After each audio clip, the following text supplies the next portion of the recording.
evening, friends, and welcome to the Dreary Midnight Podcast. My name is Lisa. My pronouns are she, they. My name is Celeste. My pronouns are she, her. And tonight we're discussing haunted theaters. Let's get into it. Intro music. Intro music. Oh.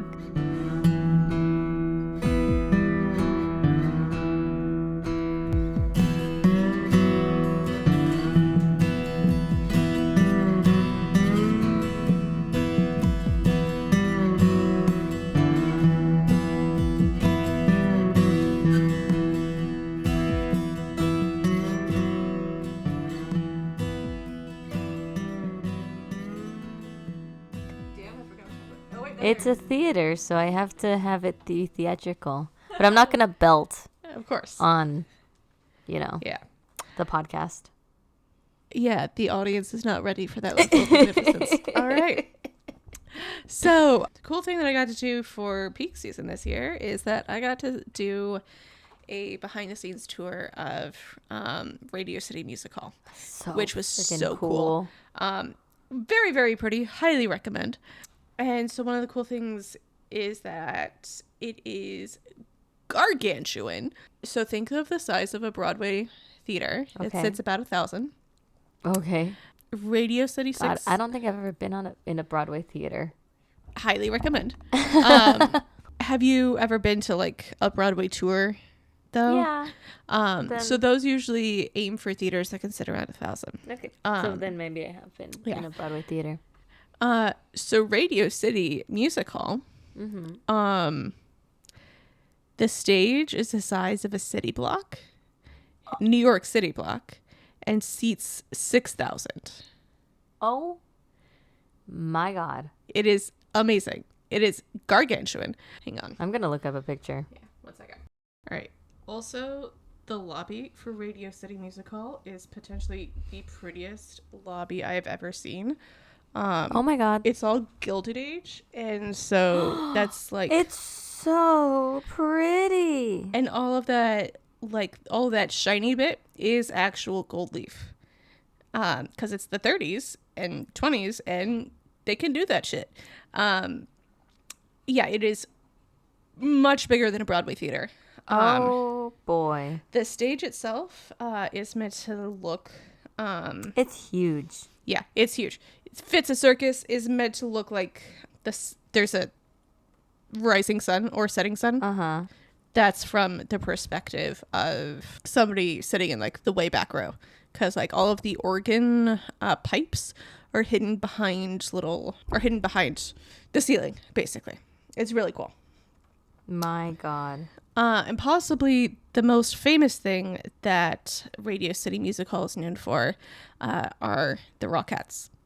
Right. Radio City Music Hall opened 1932 as the largest theater in New York City. Still, again, occupies a full city block. John D. Rockefeller brings in Samuel Lionel Rothafel, who somehow is a different person. So Rockefeller hires Rothafel to work on bringing it to a profit. Rothafel was sometimes nicknamed Roxy, and he had a lot of really great theatrical genius. And the Grand Foyer, which I just showed Celeste a photo of, was created by Donald Desky. And it's honestly, like, even the bathrooms are pretty. It's ridiculous. Oh my God. I mean, yeah, because at that point, the building itself is a work of art. Yeah. Yeah. So why wouldn't the bathrooms look nice? Yes. And it's the 30s, and you got to show off, exactly. Right? And for a long time, so like the Rockettes predate Radio City. It's a whole thing. Oh. They started a little while before in like the Midwest, and then they move over. They're in ridiculous shape. Well, so we met one on the tour, and she's like, really? Yeah. She's very pretty. Strongest, like, physical being I probably have ever met, because, dancers have to be strong. That is all muscle, baby. Yeah, it is 100% muscle.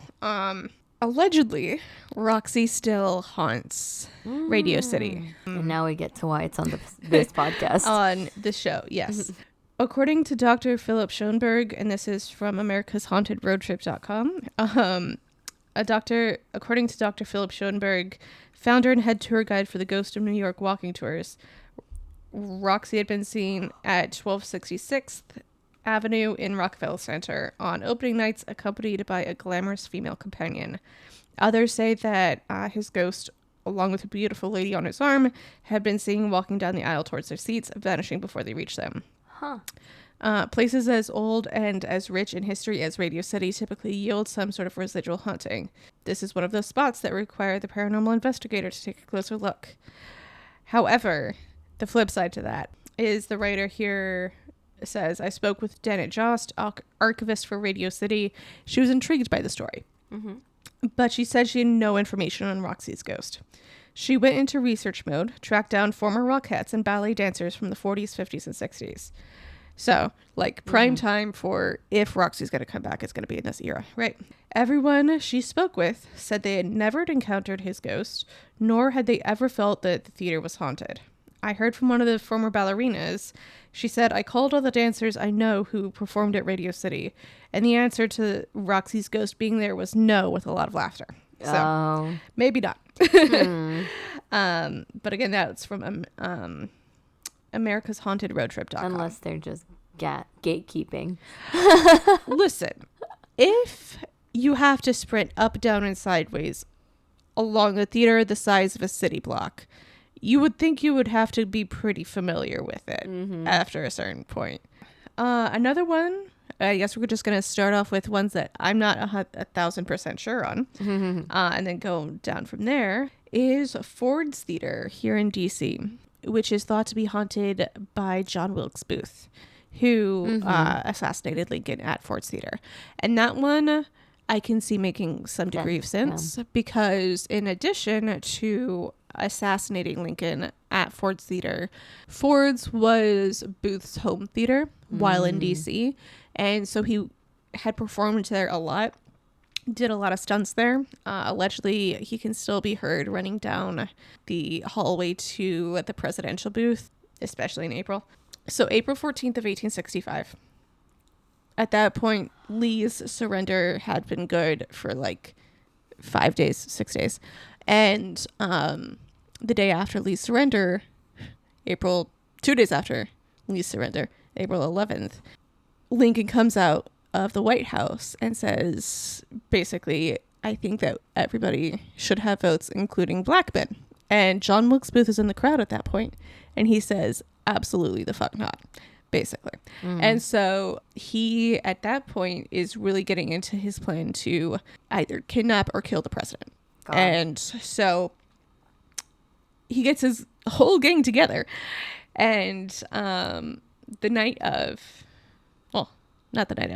day of April 14th, he goes to Ford's to get his mail.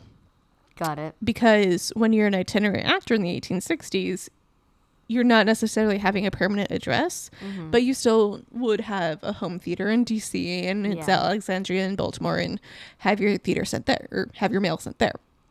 So he goes, picks up his mail, realizes that Lincoln is attending a production of Our American Cousin that night. It's a fish out of water type of show. It's about like a guy from the middle of nowhere American Midwest who turns out to be the next in line for like a British Duke ship or something. And, you know, it's sort of the fish out of water. Like, suddenly I have to learn how to do all these 17-course meals and that kind of thing. Yeah. It's a fish out of water comedy. Yeah. Which apparently Lincoln very much related to. Yeah. Because, you know, he was from the backwoods of middle of nowhere and was thrust into society with the 17-course dinners. Relatable. And so Booth had done Our American Cousin before. He knew when all the laugh lines were. And he was also a little bit in the shadow of his brothers and dad. His dad was named Julius Booth, known for being Julius Caesar. His brother Edwin, they literally named the Booth Theater in New York after him. Both of them are like dramatic Shakespearean actors. And here, John is doing well at slapstick. Like, he's doing well, but it's like of the actor things, like being a the Shakespearean tragic actor is sort of more prestigious than being a slapstick, even though slapstick's more work. Yeah. So he's done Our American Cousin. He knows when the laugh lines are. He figures this is the chance. We don't have Secret Service. I mean, technically we did, but the DC policeman assigned to guard Lincoln at that point is around the corner getting drunk right next to John Wilkes Booth. Oh, great. And so John goes in. He had put a little end of a music stand in the inside of the presidential booth. So he sneaks in. He bars the door with that bit of the music stand. Nowadays, Ford's Theater is graded for about 600 butts-in seats. There were 1,800 bodies in the theater that night. And so he's listening for the laugh line, listening. 3 times the amount of bellies start to laugh. And so they don't actually quite hear the gunshot. Major Rathbone and his brand new fiance are the guests of the Lincolns that night. Major Rathbone had been in the Civil War, so he jumps up. He tries to disarm Booth. Booth stabs him on the arm, down to the bone, all the way down the forearm. Ow. Rathbone collapses, has trauma for the rest of his life, to the point where he's like sent to an asylum in Germany, and his last words are about how he should have done more to save Lincoln. And that's like 60 years later. Like, the Lincoln Memorial is about to be dedicated, and he's still thinking, I should have saved him. People don't realize that things happen just yet until John Wilkes Booth, noted actor, jumps down from the presidential booth and breaks his leg on the way down. He's a stuntsman. He should have made the fall fine, but he doesn't. But it's sort of like if Liam Hemsworth just shows up and says, surprise, I've killed the president. Like, that's the tier of fame. Because we don't like Liam Hemsworth still, right? I don't know. I don't have any opinion on any actors because the public opinion sways so much every month. But it's still like someone of that caliber is like, surprise, I just shot the president. He shoots one more time in the air, says Sic semper tyrannis, thus always to tyrants, and scarpers off on his broken leg to the horse he had around the back. He is captured alone in a barn 12 days later. Or he's found alone in a barn 12 days later. He's assumed to die in the barn because it's a whole thing. There is a $50,000 bounty on his head. Didn't they 1860s. set it on fire? Yeah. Set it on fire. He's presumed to die in the barn because he's not going to give up the Confederate cause. So I guess this is also if it turns out that Liam Hemsworth is pro-slavery, I guess. But it's fitting that you chose Liam, who's probably constantly living in his brother's shadow. I mean, that's exactly why I chose Liam. Because let's all face it, public opinion, I think, is slightly for Chris a little bit more. Especially because you don't dump Miley Cyrus. This is not a Liam Hemsworth hate podcast. Good Lord. Back to the subject. Listen, I try not to put my fingers in any celebrity relationship because we never know both sides of the story, really. Yeah, we don't know. We don't know the full thing. I don't know Liam Hemsworth or Miley Cyrus personally. Do not take my word as gospel. This is all my alleged opinion. So, hauntings at Ford's Theater. Tell me. So this is from... I'm going to guess Booth and Lincoln. Yeah.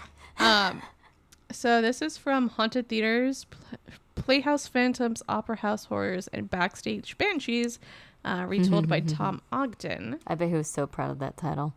Yeah, it's a great title. What a title.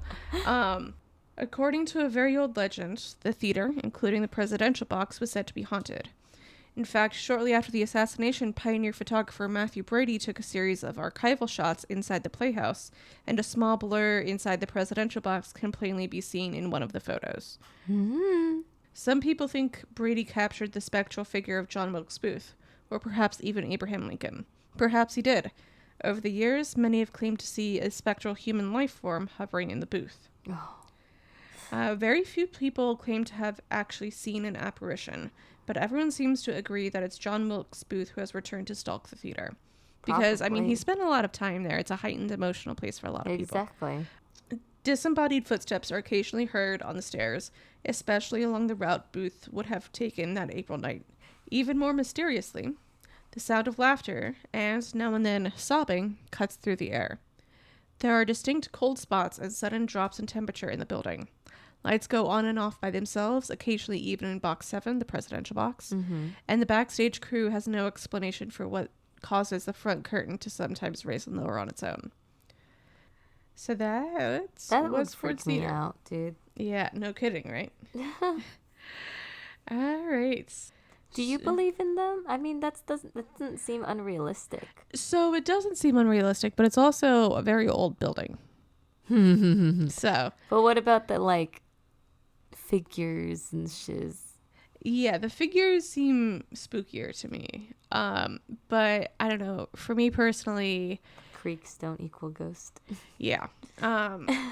Like, I believe things happen to people, and I believe that people were freaked out by the happenings to them.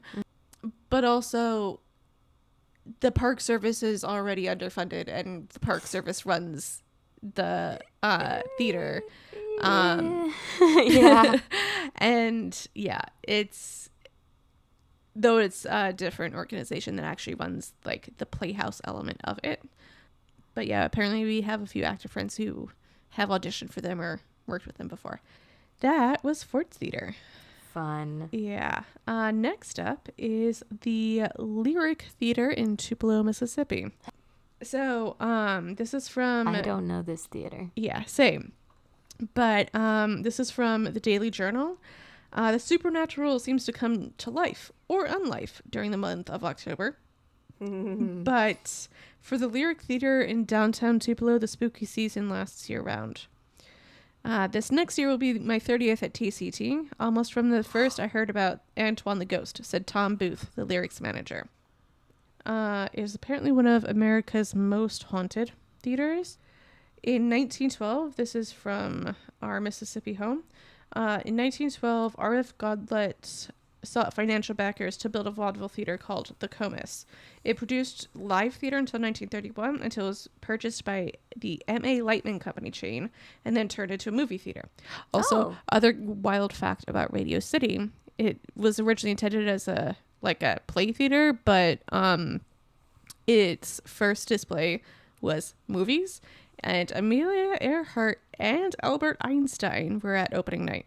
Oh my God. It was wild. Anyway, other side of the East Coast, Mississippi. From 1931 to 34, many tales came out of the movie house, like Elvis Presley's first kiss on the balcony during a Saturday matinee. Still, it was the 1936 tornado that practically leveled Tupelo, killing an unprecedented number of people in its path, which gave credence to the theater's most extraordinary story. This story has become part of Lyrics' history and present. They go on to say, Antoine.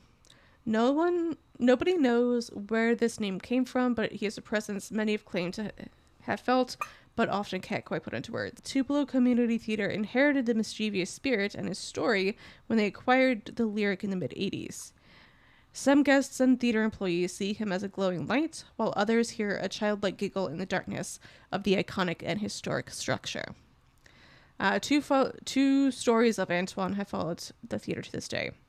The first is that he was the theater's caretaker.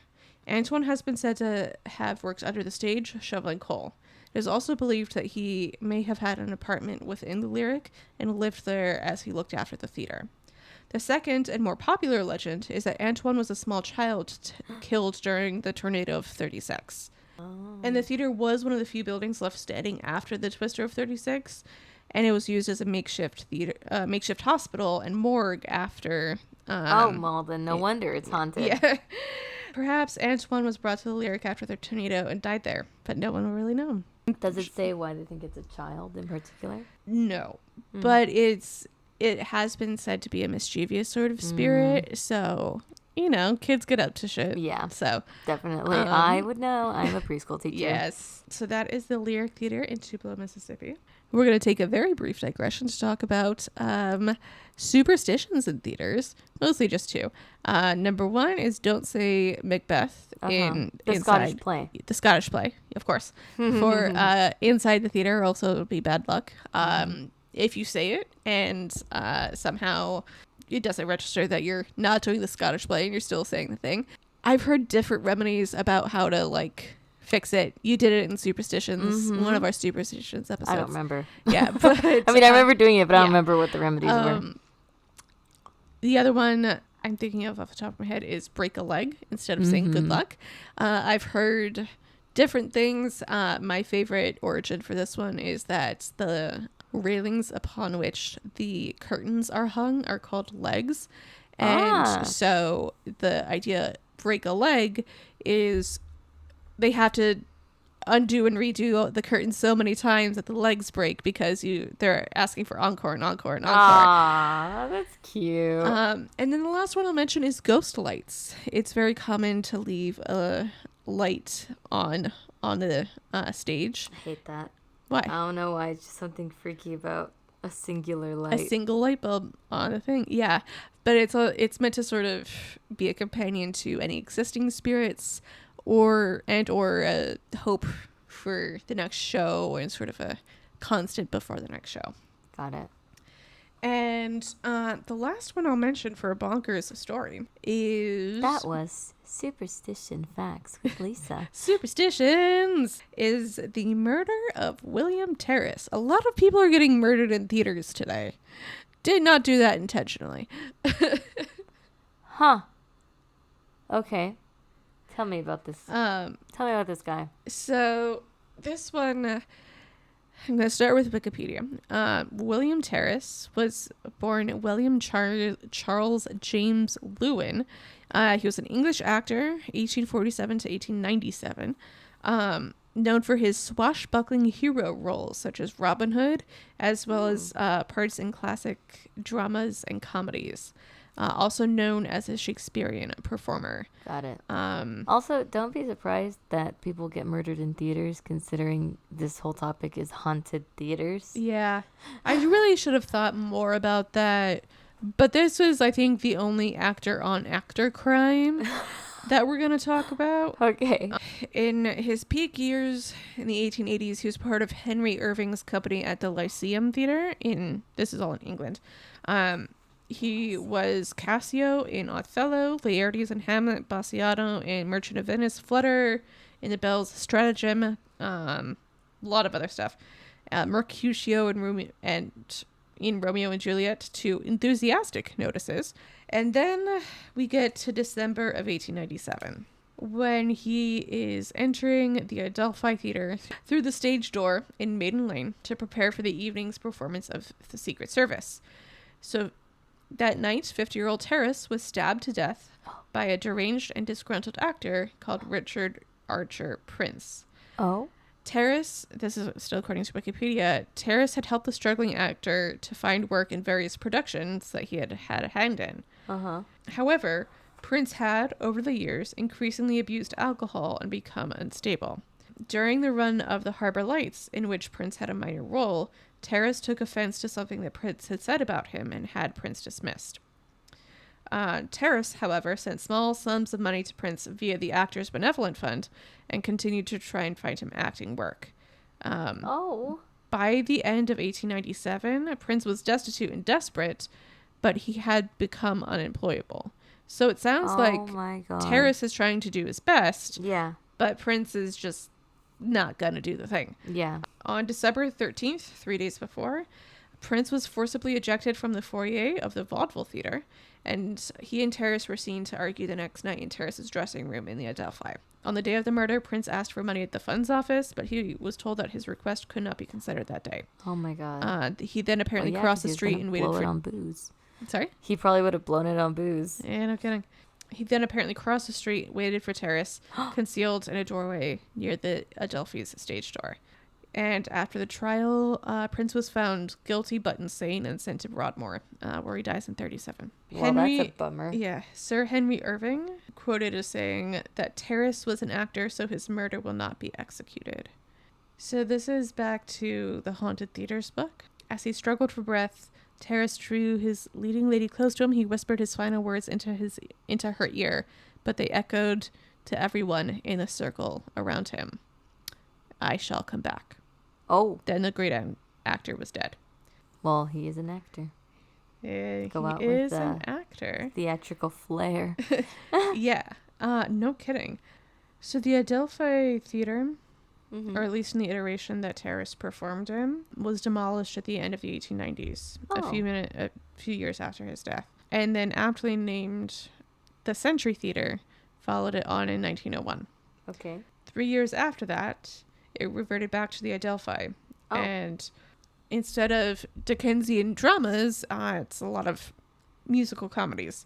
And then it is replaced again in December 1930, was the Royal Adelphi Theatre, and is now the Adelphi Theatre again. Despite his death, Haunted Theatres goes on to say, William Terrace has been there throughout all of the changes.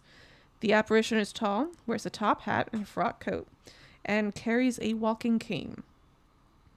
Although he's occasionally spotted outside the stage door, or sometimes just heard pacing in the alleyway, the ghost is most often seen inside the theater. And he turns up everywhere, in the backstage corridors, standing in the wings, and walking in the house along the front of the stage after the audience has gone for the night. Now and then he passes through the empty lobby and into the street. He has a particular attachment to his old dressing room. People sitting inside the room sometimes hear disembodied footsteps outside in the corridor. Oh, God. And the couch sometimes seems to have a life of its own. In one frightening incident in 1928, a room full of onlookers watched in amazement as it bounced while a young woman was sitting on it. Oh, my God. On other occasions, the furniture was discovered to have shifted its position overnight while the room was unoccupied. Then there is the tapping. Terrace used to rap twice on his leading lady's door as he passed to let her know he was there, and he often did the same on the way out. Actors who have since used the star's dressing room have heard a similar inexplicable knocking. They rush to the door and open it, only to find an empty passageway. That said, Terrace is occasionally seen in the hallway.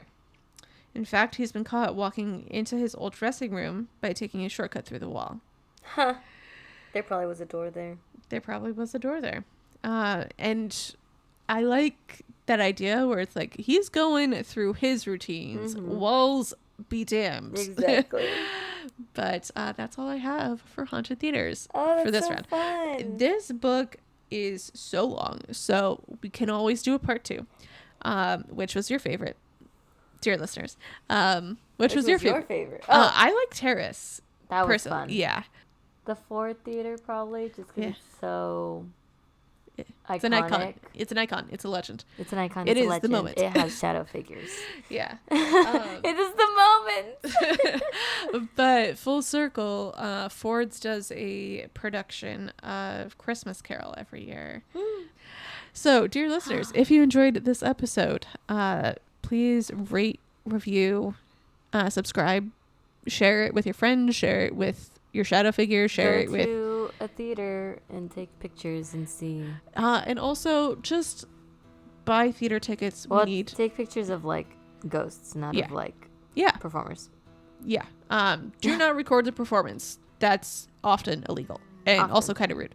And if you liked this episode, support us on Patreon. Patreon.com/drearymidnight. If you want to connect on socials, we are on Instagram at drearymidnightpod. And if you have a haunted theater story of your own, we would love to hear it. drearymidnightpodcast@gmail.com. Also, if you have a spooky Civil War story you want to share, shoot us an email there as well. We're working on compiling a episode for that. And with all that said, go to the theater, but don't kill anyone. On purpose. Don't kill anyone on purpose. On-stage murder in the confines of the acting is fine. And safe travels home on this dreary midnight. Good night. Good night.